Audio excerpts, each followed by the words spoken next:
July 17th, and welcome to episode 91 of the Driving Forward podcast. We are coming in on episode 100, and we're going to figure out something special to do when we hit that. Whether you're joining us live or listening on one of our 18 platforms, including Reese Across America Radio, where we broadcast every Tuesday evening from 7 to 8 p.m. Central Time. We appreciate your support.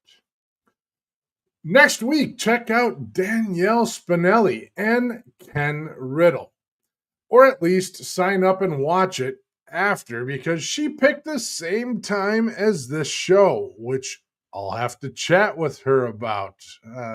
Danielle. But we're still promoting two friends of the show. Danielle has been on several times. She's our fraud girl. And Ken Riddle, the Director of Office of Registration at the FMCSA.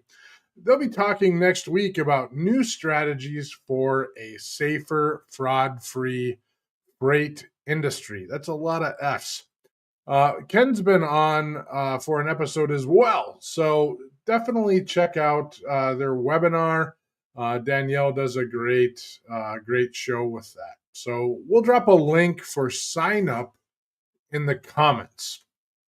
Also next week Thursday, we'll have on Kyle Kotke. Kyle's the general manager from Kotke Trucking. Kyle's a wealth of knowledge and just generally an awesome human being. Kyle was on probably 15 months ago, so we've already done the origin story episode, and now we get to do the hey, hi, how are you? Or the Minnesota catch-up, as I'd probably say. So very much so looking forward to spending an hour talking it up with Kyle about all things industry. And it's just right before the Minnesota Trucking Association annual conference and just following his annual golf event. So really excited to spend some time with Kyle. GLCS will be at the Minnesota Trucking Association Annual Conference July 29th through 31st at the beautiful Arrowwood Resort in Alexandria, Minnesota. We're happy to sponsor the breakout sessions on Wednesday afternoon at 2:45 p.m. Topics include office technology, mitigating fraud, choosing maintenance software, paid family medical leave, and much, much more. If you have any idea about paid family medical leave here in Minnesota, it's definitely a topic. So we're excited to see everyone there. As always, it's one of my favorite events of the year. If you happen to be around Tuesday and want to golf, I may or may not know a guy that has a spot open. So hit me up if you're interested. And this is a top-notch golf event, one of the best golf events for any of the associations out there every year. I rave about the MTA's golf outing. They have two a year, and both of them are just exemplary. So if you do want to golf, you're going to the event, you need a spot, I might know a guy.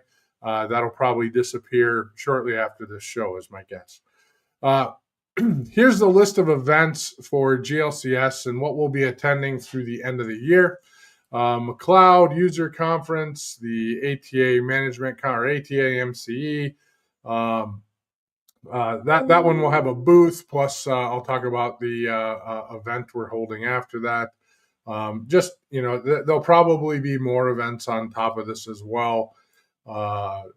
It's pretty extensive, and I think we're adding to it as we go along. So if you are going to be at any of these events and you'd like to collaborate, reach out to us and let us know. We'd be happy to do so. August 21st, Freight Movement is taking over Atlanta, and we're locked in at the New Realm Brewing Company. We'll be having the event posted in the next week or so, so keep an eye out for the sign up. It'll be a great time as always. And then September 21st, we'll be in Aurora, Colorado at the Gaylord Rockies from 8 to 11 p.m. after the opening session of the McLeod conference. We'll have some golf simulators open. We'll have the bar open. You do not necessarily have to be at the conference to attend. So it'll be a great way to wind down the first day of the conference with who's who of the industry. Looking forward to both those events. We also have other freight movement events coming up in October and potentially November as well. We're just kind of figuring those out right now too, and we're going to get further and further out as time goes on. Ladies and gentlemen, hold tight, because today's guest isn't just another freight tech innovator. We've got a full-blown industry icon in the house. In the past, we've had icons that have been around 5-10 years. This is an icon that's been around pretty much as long as I've been around. Which that's saying something. He's the man who kicked down the doors of the old school logistics world, looked at static freight rates and said, yeah, I can fix that. From bartending nights to funding his early ventures to pioneering API-driven freight connectivity back when trucking execs thought API meant another pricing issue. This guy wrote the playbook on innovation. He's built companies, earned patents, and challenged the status quo at every turn. But when he's not redefining logistics or schooling the industry on dynamic pricing, you'll find him jamming out with a harmonica, lighting up stages, and keeping crowds on their feet. I should know. He does a mean piano man, right, Charlie DeHoney? And did we mention sailing? Riding winds and waves with a swagger that'll make Captain Jack Sparrow proud. He's the CEO of FreightIQ, a founder of Banyan Technologies, the godfather, love that word, and this is so true, the godfather of freight APIs. I've only given 2 people the godfather title. Godfather of freight APIs, a sailing enthusiast, a harmonica virtuoso, and frankly, one of the coolest dudes you'll ever meet in logistics. So, ladies and gents, give it up for the one, the only, Lance Healy. Lance, welcome to Driving Forward. Wow. Thanks, Nick. That's quite an intro. I gotta say, that's pretty fantastic. But thank you. I'm honored to be here and have the audience with the mayor, the legend himself. So thank you, sir. Yeah. Appreciate it. It's great having you on the show. And yeah. With any guest, I mean, you and I had a really great conversation. At this point, it seems like the years just blinked by. But 5 months ago or so at Manifest, and I sort of cataloged that, and then I did some research on you furthermore, and it's like you do any way that you roll this back, you've had a heck of a career, and you set the baseline for many things that we do today in a lot of the spaces. So yeah, I think that everything that I just said carries. So otherwise, thank I wouldn't. You very much. So. No, I appreciate that, and I think it's ironic. I just heard you were on episode 91. Congratulations for that. Thanks. I actually graduated high school in 91. So like it's serendipitous. So yeah. Well, we're not too far off from each other. So I'm right in that range. So excellent. So yeah, which a long time ago, we probably had the same experiences because you jumped right into logistics pretty early on too. But I used to be the youngest guy in all the meetings, and I'd absolutely be the youngest guy in all the meetings. And everybody would look at me and go, "What are you doing in here?" And I would ask silly questions, that didn't. I remember the first time I asked a question like, "What's a GL?" I was probably like 24. I wasn't an accountant. I didn't know. I was an ops guy, and maybe I was even younger than that. And so then I had to go study and learn accounting because I didn't know what a general ledger was. And 2 years later, I was toe to toe with any controller. So, Yeah. but I had to ask those questions, and you bootstrap your way up through it. So, but That's how you learn is looking stupid sometimes, and not I intentionally, do but that really well. it's kind of a gift for me. So yeah, I Yeah, can yeah. I default. Yeah, embrace it, so I have no problem doing that. So if you're not afraid to look stupid, the world is your oyster. You can jump absolutely. out there and there's nothing wrong. You can do anything if you're not afraid to look stupid and have some No, confidence. So no, makes it safe for other people to ask questions too. So right, right, absolutely, yeah, absolutely. it's All good. right, so let's go Well, back a ways. Where'd all you right. grow up, and what Yeah. was life like as a kid? What was Um, young Lance into? Grew up in Findlay, Ohio. It's like an hour south of Toledo and kind of farm country. I have a pig trophy. My dad was in insurance. So Mom you was at raised home. pigs, or No, it was a grease pig contest. It's what we do for fun out there. But sure, anyway, but um, yeah, just was an exchange student in Belgium, junior year of oh, high school. I was the only kid that applied for the Rotary Exchange Scholarship, and I wasn't even a good student, but I was the only one applied, so I won. So spent a year in Belgium, learned French fluently, came back. I had to make up 2 years of high school at once to graduate with my friends. And then went to Ohio University and was African Studies and French major. Ran the Entrepreneurs Club.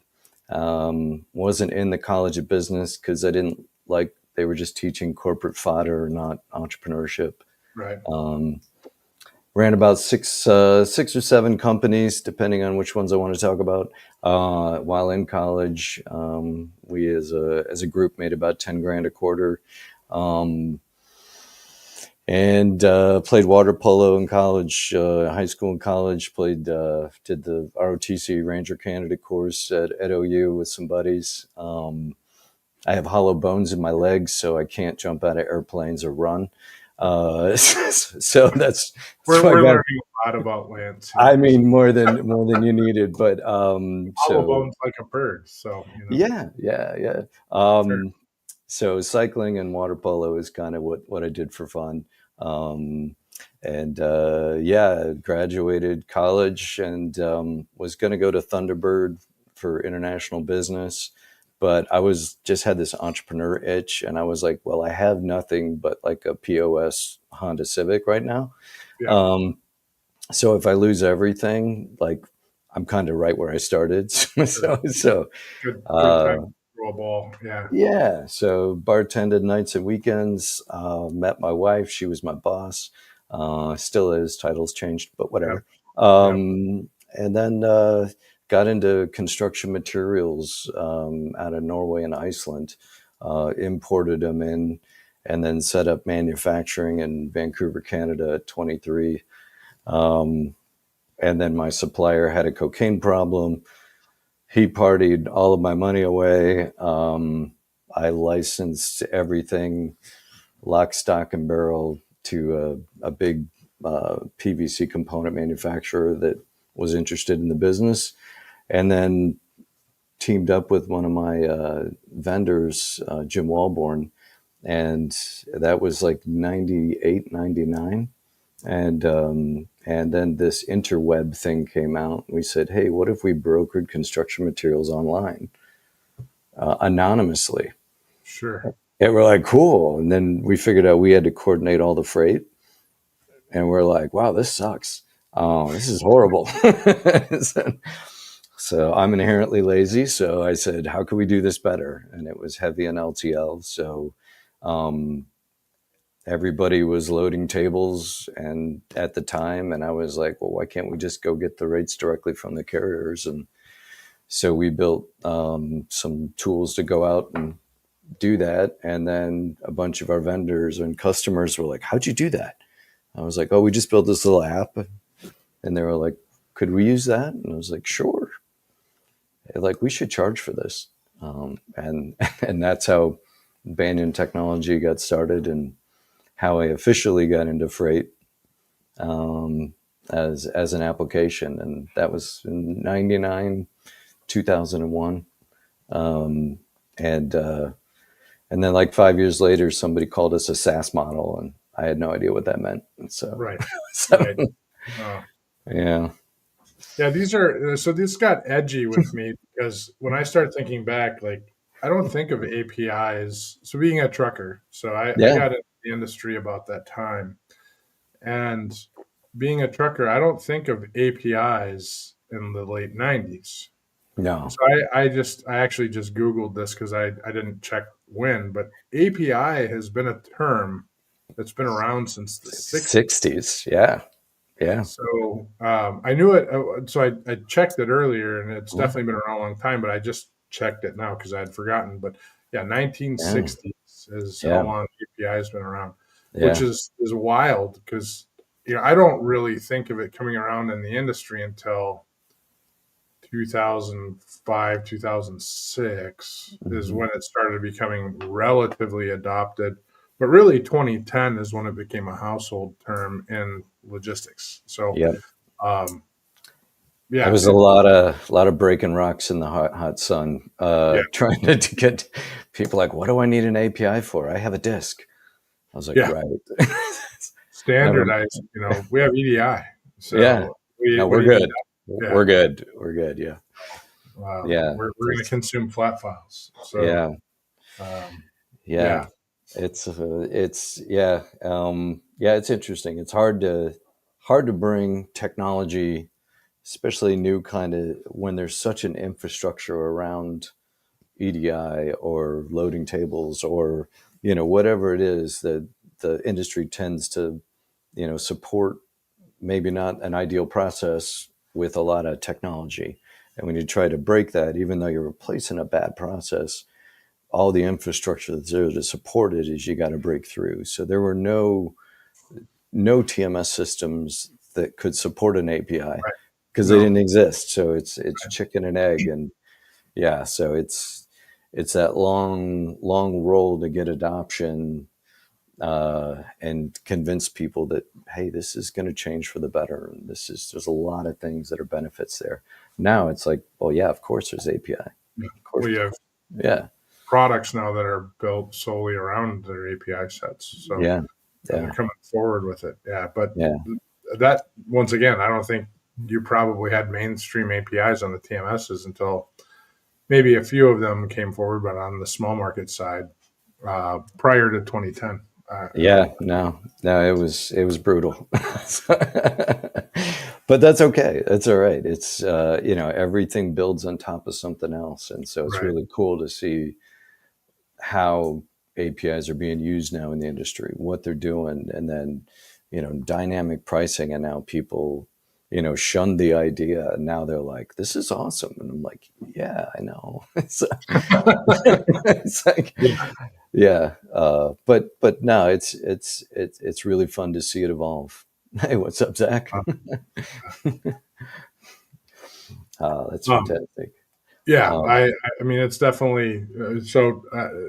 You're probably the farthest that anyone goes back talking about APIs, especially for logistics. So that's definitely a title that runs. Um, so you earned but talking about pricing, you earned a patent in dynamic pricing. Is that correct? Yeah, we got back in 2017, 2018. I think we uh, had this idea. Well, the idea started in 2012, because once you stripped out, what's up, Eddie?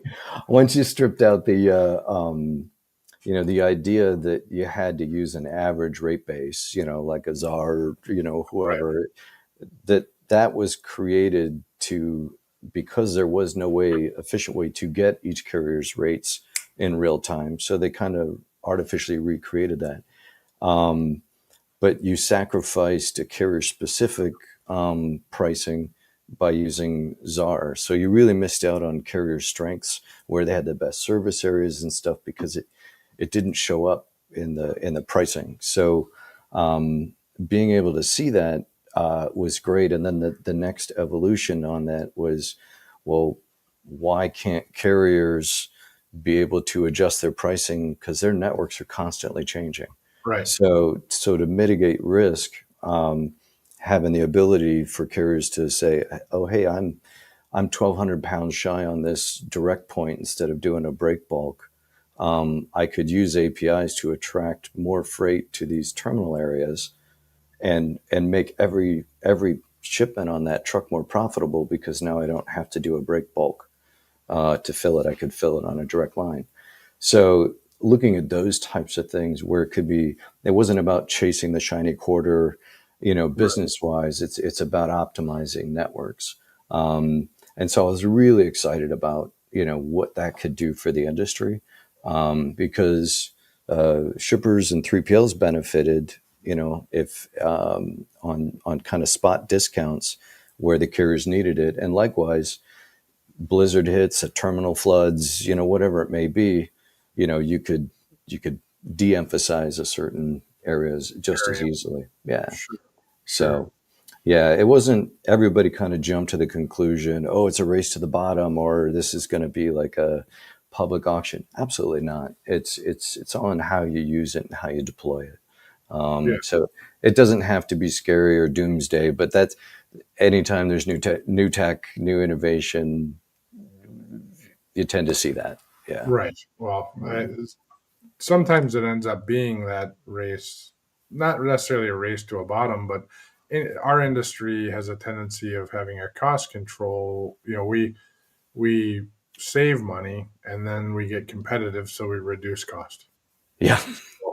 It Right. doesn't make sense, right? But if you're Right. operating at 100%, or so your revenue is 100%, your just because I'm going to use this number, but your costs are 95%, and Mhm. then you're able to reduce your cost to 93%. Well, then 100% of your revenue goes to 97%. So which is now the new 100%, Yeah. because we get competitive, and then we all complain about that. But it becomes it actually it's cyclical, because the industry adopts all the same technologies. Yeah. So when we use fuel optimization, once the industry hits Mhm. 40, 50%, 60% saturation, now all the costs have been reduced from that fuel optimization or whatever Yeah. sort of technology that's out there, and everybody sort of reduce the cost. Therefore, the rates come down, and it's sort of a cyclical thing that we all Yeah. love to do. But I mean, when It's we're true. still running around at the same rates we were running around at when I was running trucks, and I haven't been running trucks in a long time. So, Yeah, um, that's it. That is it exactly. So yeah. And it continues, but that's where, I mean, you and you've seen over the span of a few decades, seen, the value propositions. I think it's most prevalent in 3PLs, how they constantly have to keep innovating and right, constantly have to keep recreating themselves to add more value.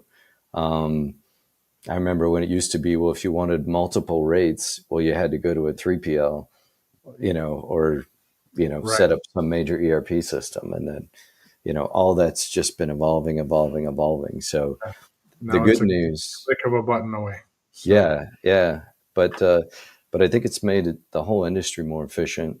Usually the 3PLs will adopt it, and then eventually that trickles into the shippers, um, and the carriers, at least in the LTO community.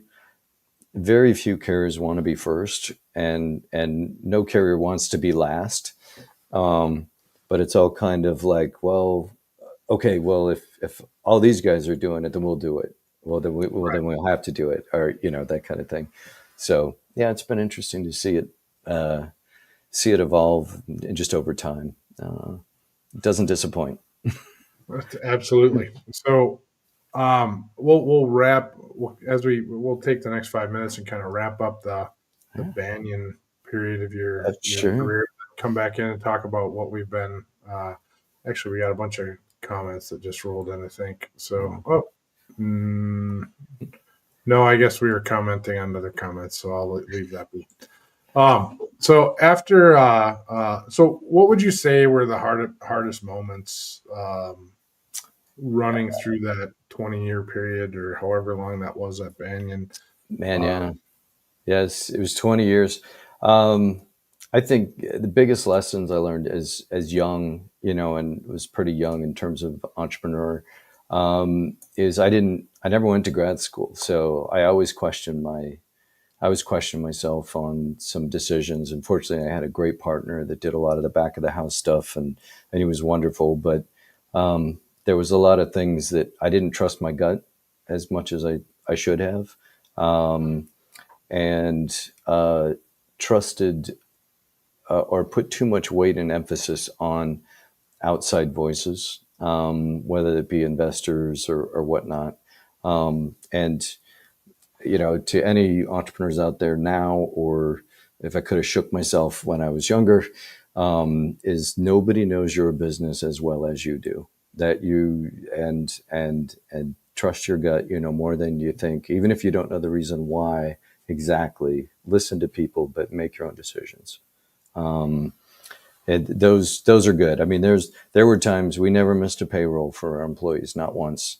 My partner and I missed lots of them, uh, uh, and that's okay. Those are just decisions you make. So those are some lean times, but the makes you stronger, right? Yeah.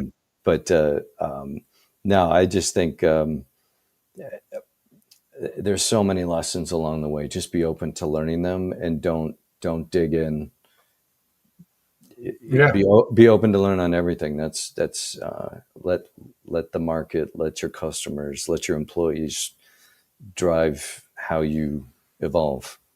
So I think yeah, that's words of wisdom, and any founder, if you're not prepared to go through those scenarios, especially for a period of time, and it's not always the period of time you want it to be.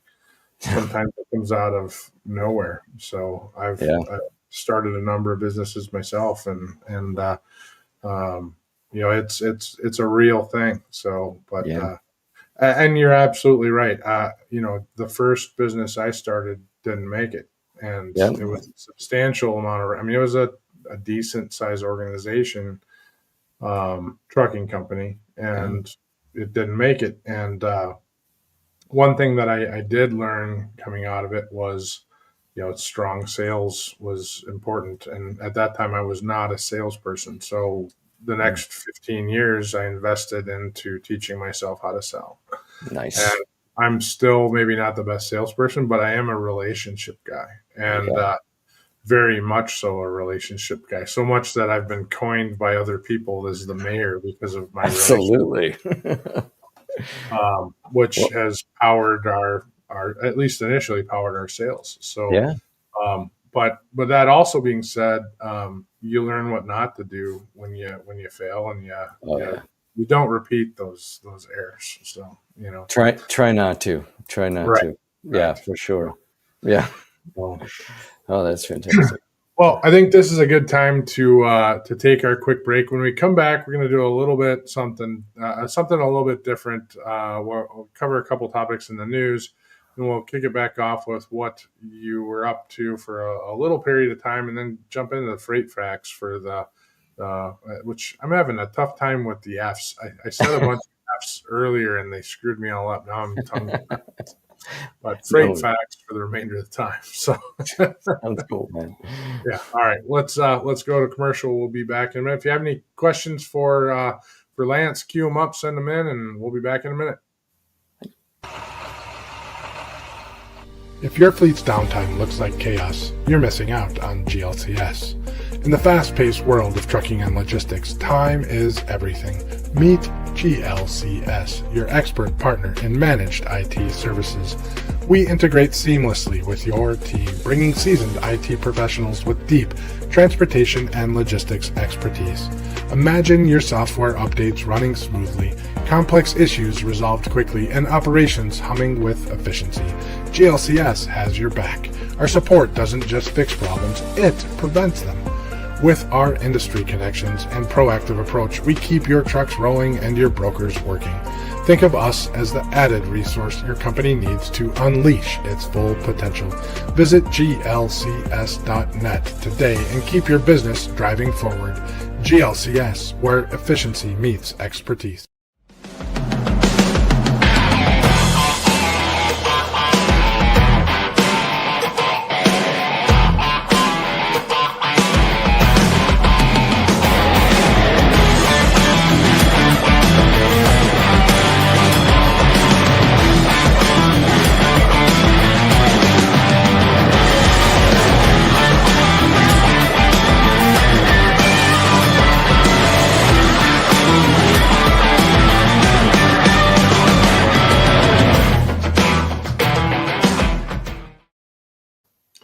And we're back. All right, so we'll kick this one off with I think Ben Wiesen from Carrier Logistics. They just released. They had something coming out on a press release. So, but they released a new product that is AI powered tool to streamline their LTL apps. Effectively, it's a product that is taking bill of ladings and extracting data off of them and piping that data into CLI, which is their LTL TMS. So if you're a CLI customer, Ben and I were just texting back and forth today, and he asked me to repost this on LinkedIn, and I said, well, I'll just talk to. We're actually talking LTL today a little bit, so I figured we'll verify and send this out on the podcast today. So if you're a CLI customer and you're not aware of this, something that you probably want to check out, because anytime you can take that BOL and remove that manual labor. That's something that we're doing on the truckload side. It's something that we're looking at in a lot of different places, but bill of ladings on the LTL side are fairly high volume. And so complicated, and if Ben built it, it's going to be good. So yeah, absolutely, fantastic. Yeah, so definitely check that one out. A couple of things in the news. We're gonna, like I said, we're gonna start doing these news segments, which we'll get rid of that, but mostly just calling out CDL life stuff here. But last week we were talking about fuel fraud, and we were out with MS Fuel Card, multi-service fuel card at the Trucker Jamboree. And we were talking about fraud in the industry in general, but that old school fraud was primarily around the cards. And the folks that were with us from MS Fuel Card said, it's actually still present, but it's mostly carriers that don't necessarily have a TMS, or don't have an advanced TMS. So if you have an advanced TMS, you're probably locking down that card based upon some sort of operational detail, or you have some sort of geofence requirement that's happening due to the order, et cetera, and but it's still very much so happening. So this just popped up that a trucking company employee is arrested for $15,000 in fraudulent fuel purchases. And if you actually go into the article, it says that most of these fuel purchases were actually on their personal vehicle. So, just to support what we were talking about last week, this is still happening. And fairly, $15,000 in personal vehicles is quite a bit of personal vehicle fuel. If you figure, my truck takes $100 in gas, so on a full tank, and so that's a lot of fuel. So then the last one that kind of caught my eye is this $15.6 million meth seizure from a truck and trailer hauling carrots on the Far Bridge in Texas, coming out of Mexico, coming into Texas. But 1,700 pounds of meth. Can you imagine that, Lance? Wow, that's more than a weekend. Yeah, that's definitely more than a weekend. So that's 1,700 pounds of meth, in with carrots too. So you have to wonder, I really wonder how this was distributed throughout the trailer. If it was like one, there's a lot of little bricks there, but how that was done. And there's actually, the article says that there was 3 other seizures similar to this recently. So, Wow. but yeah, but $15.6 million seizure. So big time stuff. It's crazy. So our guys on the board are still they're still doing their job, but that's a freaking pallet of meth. I mean, talk about LTL shipment. Talk about, Yeah, I right. wonder what the cost on that if you put it through Zarlight. Um, Yeah. I'm not and sure what class that would be, but that's yeah. what I was just gonna say. Yeah, what sort of class is that? So, yeah, I'm That's not sure. So, uh, we'll see.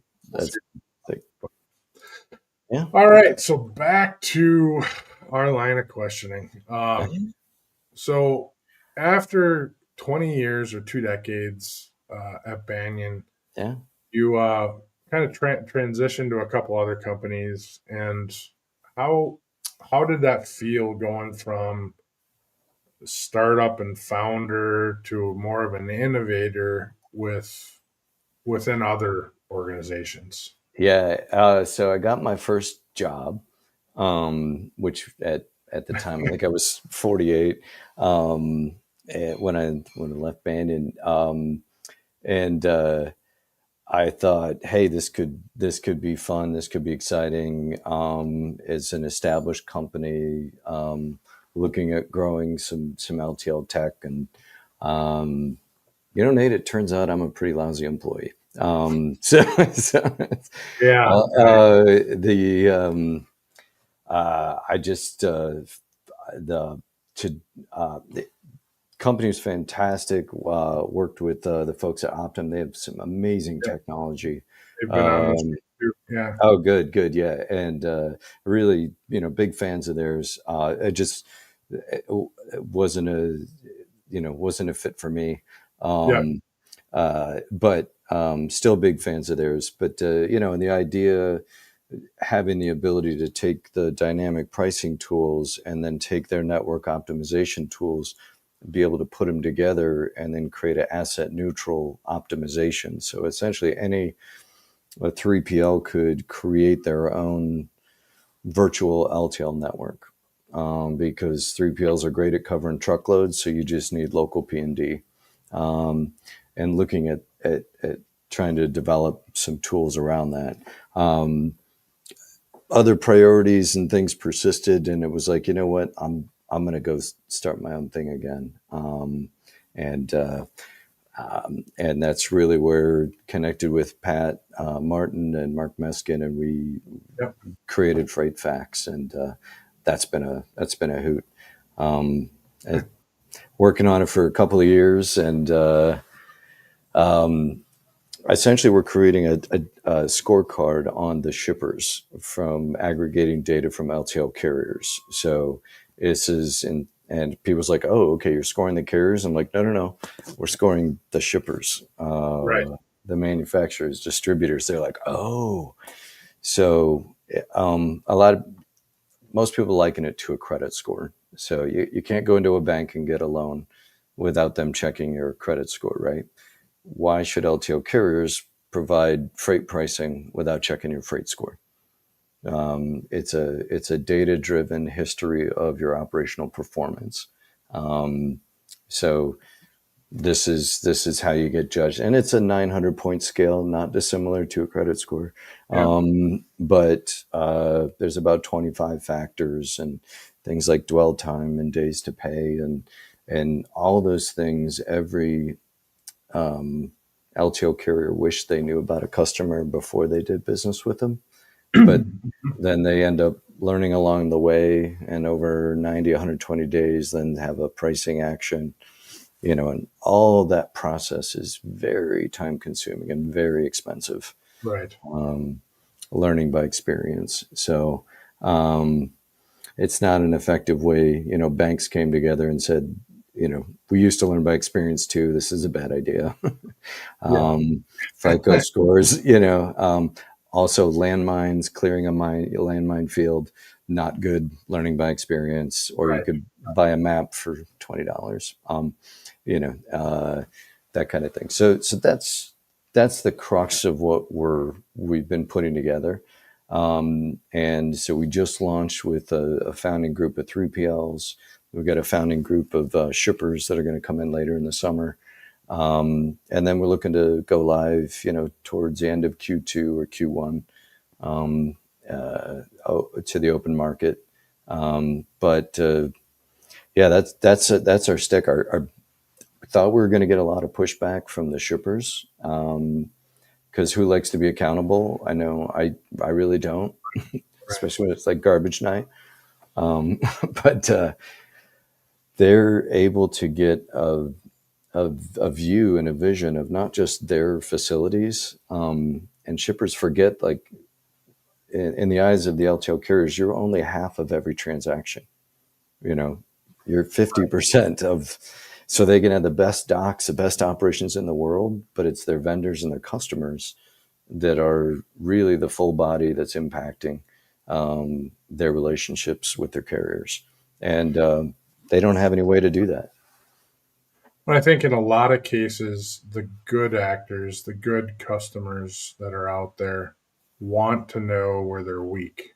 Exactly. And if no one gives them the data, then how can they resolve? They're not monetized to figure that out. No. If you're just going to deal with it, if you're just going to deal with the problem as the carrier, which we've always dealt with. Exactly. Historically, we always just deal with the problem. Tolerate it. Yeah. Yeah. Because we don't want to upset our customer. We just deal with the problem. And, that's been transportation for our entire careers, if not longer. Yeah. Just fight through it, grind through it, and do whatever. But now if you can give a data-driven report, data-driven facts, freight facts, if you can give those freight facts back to that customer, that shipper, and they want to take action. If they don't want to take action, there's nothing you're going to do about that either, other than not do business with them, which is something I tell every customer, every partner that I talk, every person I know that comes up and starts complaining to me about a broker, a customer, whomever that they don't like doing business with. My first answer to them is very simple. You don't have to do business with people. It's that simple. Right. You don't have to. There's no one forcing you to do business with XYZ customer at all. You never have to do business with them. You can go something else. Yeah. And it's Bob Newhart. This one's for Eddie Meadows. Stop it. Just stop it. Yeah, exactly. Yes. Yeah. And that's it. And we've seen where, shippers are looking at, hey, if you want to be one of my vendors and you're below a certain score, I want to kick you off my blankets, and you're on your own for the freight cost to me. I'll give you an allowance, but it's you are driving all of my negotiating power with my carriers down because of your bad dock performance. But now we can track that and see performance improvements and really empower shippers to do that. And likewise, for the 3PLs, they've got a whole new set of tools. They can start coaching their shippers and saying, hey, you suck, here's why, but here's how you get better. And help them evolve and be that better network of choice. So are you using this most of these 3PLs have this data, or did they have this data previously? They typically do, right? No. I know the carriers in many cases are looking at it, but it's not back to the 3PL. Not in its entirety. So the 3PL can get some of that data, but really we're looking at saying, like, let's do this on purpose with the things that are universally vexing to the entire industry. And so this is not competitive data. There's not this fallacy of some carriers we've heard of, well, my data is so much better than everyone else's. I'm like, do you calculate your dwell time in minutes? Yes? Okay. It's the same. It's data is data, and we're not looking at competitive stuff. We're not looking at zero pricing data, zero, that kind of thing. But these are things that a lot of carriers are already collaborating on with, like Shiplify, great tool. the industry benefits as a whole because of what they've been able to build. My carrier, tons of collaboration on that the carriers derive value from, right? And that's much more sensitive data and pricing and all that kind of stuff. But so ours is pretty innocuous when you compare it to some of those things. But everybody accepts and adopts innovation at different points. It's kind of like if you got kids getting their driver's license, one's like 15 and a half, I'm on it. The other one's like, I'll be there at 18. And there's just different comfort levels, and that's totally okay.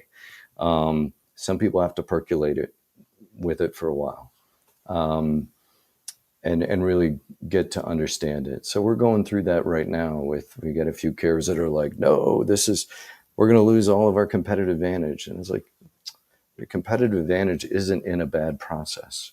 It's your service. It's your relationships. It's this. So, Well, and if this comes out and is data that everyone's going to have, then you've lost it already. So yeah, you can. If this is your competitive advantage, it's gone. So yeah, it's definitely, it's not, but it's just, it's going to take people some time to get comfortable with it. So yeah. Mm-hmm. Yeah, no, I hear you loud and clear. I've had those conversations in other areas as well, where systemically these are the way that people look at advantages, and the efficiency level with fleets and brokerages and 3PLs have come up so high in the last 5 years that those systemic advantages have gone away. I mean, people are very efficient, and now with AI, they're even more efficient. And you have the ability to move so fast. Yeah. So that's just gone. Yeah, and it'll just be the detractors that don't participate, where everyone else is getting the intel, and they're not. The laggards will come in and just be like, oh yeah, we got to get this too. Right. Or you're lost and you're done for. So yeah. So how do you hope that FreightFacts will change relationships between? I mean, we kind of talked about this, but we've sort of danced around. How do you hope that it'll change relationships between shippers, carriers, and 3PLs? Honestly, it's transparency, and I don't think by and large, there may be a few nefarious actors out there, but by and large, shippers just don't have the infrastructure to capture the kind of data that the carriers need or the 3PLs need to get them the appropriate pricing. So we end up, throwing a blindfold on, throwing a dart, and then we find out later, oh, you ship used tires in plate class? Oh, I'm sorry. That's great. Those types of things, but not that extreme, but just little things that now we can have a very upfront conversation and very transparent conversation. Say, hey, here's where these warts are, and we know where they are now. Let's fix them, and then we can talk about better pricing, right? Or there's incentives, but overall, we as a group at FreightFacts, we really want to see like at least a 3 OR point improvement for folks that are using us in the LTL industry. We want to make that kind of an impact. And we think we can, the carriers all looking at the same, 25 factors. Again, it's not the end all, but it's a huge starting point to saying how we could do this. When you couple that with dynamic pricing, for those carriers that have now or are using dynamic pricing initiatives now or plan to, now it's not only am I qualifying weight class and zip code to meet those terminal, needs, but I can also now qualify who am I going to get in and out of the dock fastest. That's who I want to give a spot discount to, not the guy that's going to hold me up for 60 minutes. Right. Yeah. So there's a lot of opportunities there. Some RFP tools. So this is like I call the landmine report. Jenny's going to work on rebranding that for me. But the if you have 1,000 addresses and you're able to download those and then push them through a system, and we can give you a location score in every single one of those addresses, I don't have to look through 1,000. I just need to look at the 30 low scoring ones. Right. Right. And so, boom, Makes sense. immediately I'm going, my processing time for an RFP is so much more effective. Sure. Yeah. So we've talked about sort of how this impacts immediately. So once you start rolling out freight facts to the open market, how it impacts, but taking that transparency beyond phase one, Yeah. how do you think it'll look like 5 years down the road to the next evolution? Yeah. I think, and my hope certainly, is that in 3 years' time, the idea is laughable that you went out to go get freight pricing without sharing your freight score. You remember when we used to do that? When we used to be like, trust me, give me Yeah. pricing. I'm great. Yeah. Um, that it gets into that type of a lexicon over the next 3 years that it's like, well, of course, if I'm doing vendor qualification as a shipper, yeah, what's your freight score? How are you affecting my pricing? As a 3PL, we would love to do business with you and respond to your RFP. I need your freight score. Where I see it evolving is really, yeah, obviously I'm an API guy. So for me, it's not about coming to our UI. It's about getting that information to the systems where it needs to be. I've already had inquiries from like insurance applications, finance applications, because we've got data on how those locations perform that are interesting to them as well. So TMSs want to get it integrated. So as you're building the shipment, you can kind of see some of that data. I think there's a lot of uses that are going to happen with it that I haven't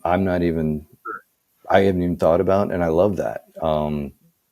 Take it and run with it. We're just going That's to a big focus on the fact. scores. Yeah, Yeah. Yeah. yeah. Oh, that's great. So what else do we need to know about freight facts before I Uh, go on to the next and final uh, topic?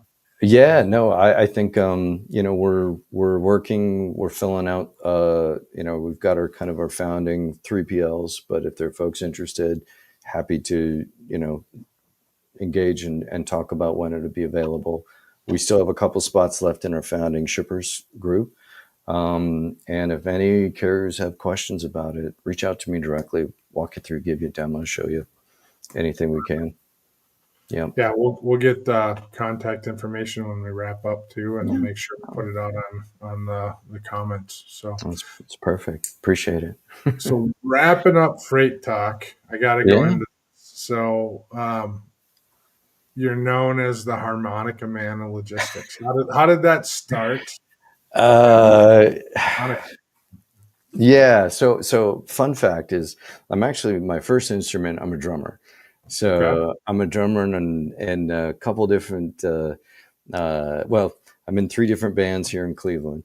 One we just play like once, twice a year. But I've been with a band for about 16 years, playing around Cleveland and the dive bar circuit. Love it. That's called Cloud Nine. And when my son was born, I was like, hey, I need another instrument that I could play that I don't actually need it, very little talent, and don't have to sure. actually read music for.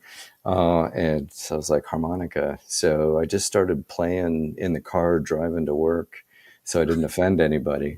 And then you find like a little chord that sounded good, then you try to recreate it. Um, and then just started playing. And I was in an investor presentation one time with Banyan, and he goes, "What are you going to do if we don't say yes and give you the money? What's your plan?" And I literally pulled out my harmonica, just started wailing a little bit, and the guy's like, "Okay, you got it. All right, that's fine." I was like, yeah, this is just a fun thing to do. But yeah, no, it took him over, did some work in Africa with the State Department as a translator in 2010, and that was fun diplomacy, just playing with Yeah, some explain. folks over there, and uh, yeah, usually with enough liquid lubrication. Yeah, yeah. Yeah. Well, the next time it happens and there's something done where we align on karaoke and you pull that thing out, there will be there was some recordings of it, but there wasn't the recording of it that we needed to get. And I've asked around, so if anybody has recording Okay. Mahoney and I singing Piano Man, It was excellent. that needed to be. I don't know if it was excellent, but it was okayish. So it wasn't horrible. So, but No, it was good times, and it was. you playing the harmonica was excellent. So. Easy peasy. But glad to contribute. It won't be my voice. Yeah, fair enough, but it was still great. And then the final topic is you have a love for sailing, so you want to touch on that a little bit. I remember that is a topic for whatever reason. We both love boats, but I love boats that take gas. You like boats that take air. So Free energy. Yeah. Yeah, I grew up. My dad was just kind of a cruiser, and sailed around Lake Erie, and then didn't really start racing until my son was in sail camp, and then had some buddies and got involved in racing. We race J22s primarily, and then my wife races, and now my daughter races, and we have a little sailboat out at our cottage that we take and run about. But if anybody wants to do it, just go down to a yacht club marina, find out. Everybody's always looking for a crew, and there's usually a training boat. And don't be intimidated by it. It's a lot of people that really want to teach more people how to do it. So just show up. Excellent. So, awesome. Lance, where can people find you? What's your socials, et cetera? Yeah, so I'm really just on LinkedIn. I don't really do Facebook or X at all. I promo my local Cleveland band. It's the only time I'm ever on Facebook. So not much there. But freightfacts.io is the website. And L Healy at freightfacts.io if you need to get in touch with me. But no, appreciate that conversation. Perfect. Yeah, I do too. In the next, we're going to be lining up our 2026. Jenny and I are just wrapping up the 2026 plan for freight movement. We're going to do something in Cleveland. Awesome. You might have to bring out one of your bands. All right. I'm feeling that. So we might at least have that discussion. So I'll get you a discount. Yeah. Fair enough. Well, I appreciate that. Yeah, absolutely. We want to make sure it's taken care of, but we'll have to consider that. I think there's plenty of people in Cleveland that'll come out too. So for sure, good one.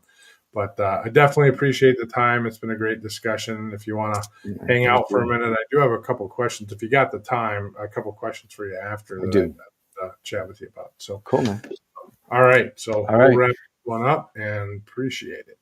Thanks, Nate. All right. So did a little jive there. So this industry doesn't move forward because we play it safe. It moves forward because a few people, decide good enough isn't good enough. They challenge outdated systems, question everything, and build tools no one asked for, but everyone ends up needing. Whether it's APIs, new pricing models, sailing into headwinds, or jamming a harmonica at a freight conference, it's all the same spirit. It's all about pushing boundaries, betting on yourself, and doing the work, even when nobody's watching. That's what keeps this game alive. That's how we drive forward. So thanks for watching. Stay curious, stay informed, and keep pushing the boundaries of what's possible. Until next time, drive forward with purpose and innovation.